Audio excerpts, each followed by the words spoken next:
ভিডিওটিতে ক্লিক করার জন্য আপনাদেরকে জানাই অসংখ্য ধন্যবাদ। আপনারা দেখছেন আপনাদের প্রিয় YouTube channel West Bengal DA salary. West বেঙ্গলের ডিএর আপডেট এবং বেতন বৃদ্ধির আপডেট প্রত্যেক দিনের জন্য পাবেন, তাই অবশ্যই চ্যানেলের সাথে থাকুন। চ্যানেলটিকে সাবস্ক্রাইব করে পাশে থাকা বেল আইকনটিতে প্রেস করে রাখতে ভুলবেন না। লক্ষ্মীর ভাণ্ডার মে মাস থেকেই বন্ধ হয়ে যেতে চলেছে। লক্ষ্মীর ভাণ্ডার এই মাসেই কিন্তু শেষ ঢুকলো টাকা। তো এই মাসেই কিন্তু শেষ ঢুকলো, মে মাস থেকে আর পাবে না টাকা। কি বলা হয়েছে চলুন বিস্তারিত জেনে নেওয়া যাক। মমতার প্রকল্প ঘিরে কিন্তু বিভিন্ন রকম চর্চা চলছে। কি বলা হয়েছে, রাজ্যে আসন্ন ওয়েস্ট বেঙ্গল অ্যাসেম্বলি ইলেকশনকে ঘিরে কিন্তু রাজনৈতিক চর্চা তুঙ্গে।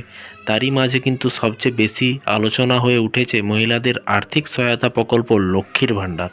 বন্ধ হয়ে যাবে লক্ষ্মীর ভাণ্ডার। রাজনৈতিক মহলে একাংশের দাবি, যদি যদি মমতা বন্দ্যোপাধ্যায় এই নেতৃত্বে তৃণমূলের কংগ্রেস আবার ক্ষমতায় না ফেরে, তাহলে কিন্তু এই প্রকল্প বন্ধ হয়ে যেতে পারে। এটা কিন্তু সকলেরই মনের মধ্যে, সরকার যদি না জিতে তাহলে কিন্তু লক্ষ্মীর ভাণ্ডার বন্ধ হয়ে যেতে পারে। ফলে মে মাস থেকেই কিন্তু লক্ষ্মীর ভাণ্ডারের টাকা পাওয়া নিয়ে কিন্তু অনিশ্চয়তা তৈরি হয়েছে বলে কিন্তু প্রচার চলছে।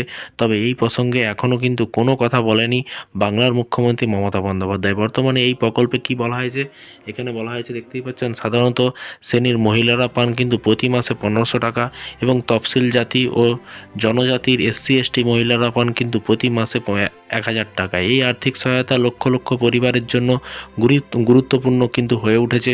অন্যদিকে ভারতীয় জনতা পার্টি জানিয়েছেন যে সরকার এলে কিন্তু কোনো জনকল্যাণমূলক প্রকল্প বন্ধ করা কিন্তু বেশি আর্থিক সহায়তা দেওয়া হবে। বিজেপির তরফে কিন্তু ঘোষণা করা হয়েছে যে করা হয়েছে যে নতুন প্রকল্প অন্নপূর্ণা ভাণ্ডার। এই প্রকল্পের প্রতিশ্রুতি দেওয়া হয়েছে প্রত্যেক মহিলাকে কিন্তু 3000 টাকা করে কিন্তু দেওয়া হবে, সরাসরি ব্যাংক অ্যাকাউন্টে পৌঁছে যাবে। এবং লক্ষ্মীর ভাণ্ডার বনাম অন্নপূর্ণা ভাণ্ডার, এই দুই প্রকল্প এখন কিন্তু নির্বাচনের অন্যতম বড় ইস্যু হয়ে উঠেছে। একদিকে বর্তমানে যে প্রকল্প চলছে সেটি চালু থাকার নিশ্চয়তা, অন্যদিকে দ্বিগুণ অর্থ প্রতিশ্রুতি জন্য কিন্তু সাধারণ ভোটাররা কিন্তু বিশেষ করে মহিলাদের সিদ্ধান্তে গুরুত্বপূর্ণ হয়ে উঠেছে।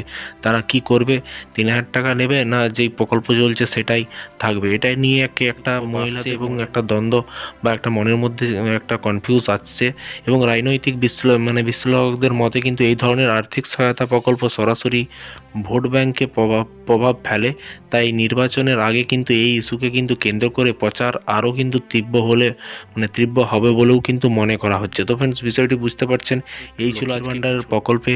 দেখা যাক মে মাসে তো ভোটের রেজাল্ট, তারপরেই বোঝা যাবে মে মাসে দেয় কি দেয় না, বা মাননীয় মুখ্যমন্ত্রী যদি জিতে তাহলে তো নর্মাল যেমন চলছে সেরকম পাবেই, তার সাথে যুবসাথী যারা পাচ্ছে তারাও তো পাবে।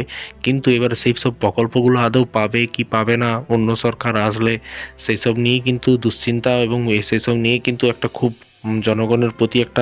জনগণের একটা মতামতের ব্যাপার আছে। তো আপনারা ভেবেচিন্তে যাই করবেন, ভোট দেবেন, যে ভেবেচিন্তে কমেন্ট বক্সে কমেন্ট করে জানাতে ভুলবেন না।